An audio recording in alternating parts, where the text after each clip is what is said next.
Если бы не было учителя, то и не было бы, наверное, ни поэта, ни мыслителя. Учитель – одна из самых древнейших профессий и, безусловно, одна из самых важных. Ведь именно учителя способны наставить на путь истинный, и именно благодаря им нередко дети чем-то загораются и воодушевляются, а потом вырастают и выбирают профессию по душе, которую им помогли выбрать их наставники.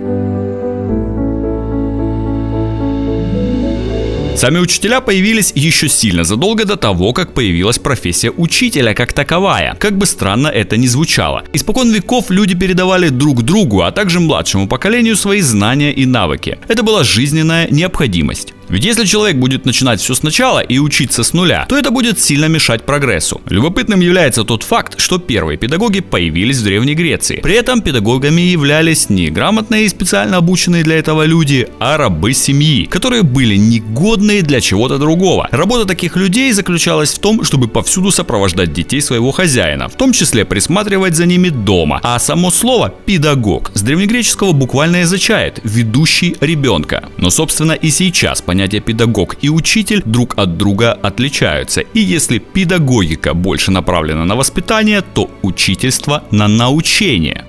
Так, вероятно, первые учителя стали активно появляться тогда, когда стали рождаться и первые государства, так как была необходимость в том, чтобы брать на службу грамотных людей. Образованные люди нужны были также и в промышленности, и в торговле. Но самые первые учителя появляются в Афинах более 2000 лет назад, вместе с первым лицеем, который тогда назывался Ликей, и был больше направлен на духовное развитие. В то же время активно развивались так называемые гимнасии, направленные на физическое развитие. Затем все в той же Греции появляются и первые школы, по своим функциям уже ближе к современным. Слово «школа» происходит от древнегреческого «схоле», что переводится как «отдых», «досуг», так как в то время считалось, что человек отдыхает тогда, когда он на самом деле чем-то занят. А как, кстати, вы считаете, отдыхают ли дети в современных школах? Пишите свое мнение в комментариях. Обучение в таких школах было устным. Преподаватели читали лекции, ученики же слушали и впитывали информацию. А среди первых учителей были известные во всем мире в нынешние годы философы, такие как Сократ, Аристотель и Платон. Параллельно в Древнем Риме тоже начинают появляться учителя и школы для мальчиков. Их выпускники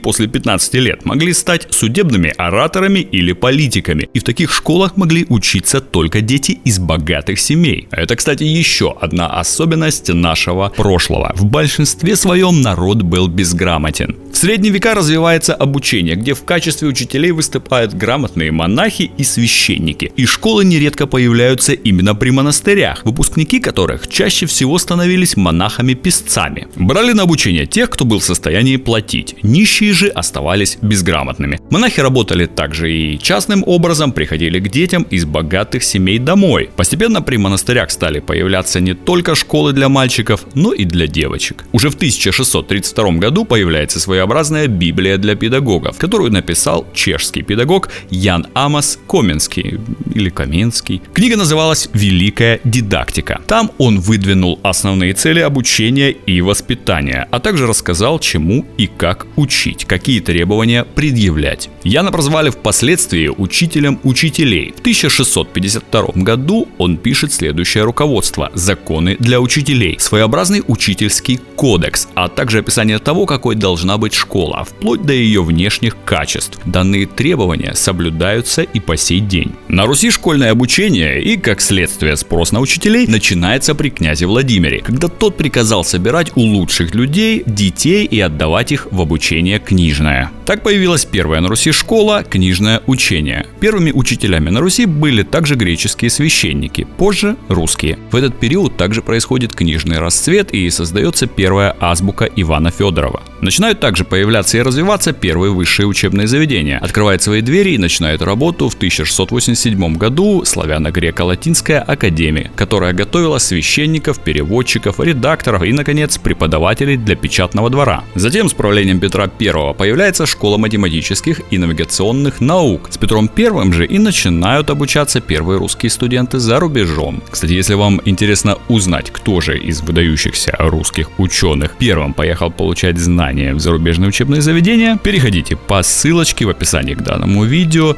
там будет об этом отдельный выпуск. В 1764 году приходит понимание того, что школа должна не только учить, но и воспитывать. Так Екатерина II издает указ об основании Института благородных девиц, воспитанницы которого изучают математические науки, иностранные языки, музыку, домоводство и рукоделие. Таким образом, институт выпускал не только умных девушек, но и готовых к замужеству. Несмотря на большой рост учебных заведений, учителей все же не хватало. В 1800 году на Руси их было всего 790. При этом школы продолжали развиваться. Стало появляться все больше духовных семинарий, военных заведений, элитных лицеев. А до этого времени педагогических заведений не было и вовсе. Только ближе к концу века стали появляться педагогические училища с образовательной программой сроком 5 лет. И чем больше педагогов становилось, тем больше становилось и влиятельных людей. Ведь среди педагогов есть такие известные люди, как Пирогов, Толстой, Менделеев, Макаренко и другие. Все те, кто внес вклад не только в педагогику, но и в другие науки. Если вам понравилось данное видео, не забудьте поставить ему лайк. Также подписывайтесь на наш канал, впереди много всего интересного из мира зарубежного образования, карьеры и науки.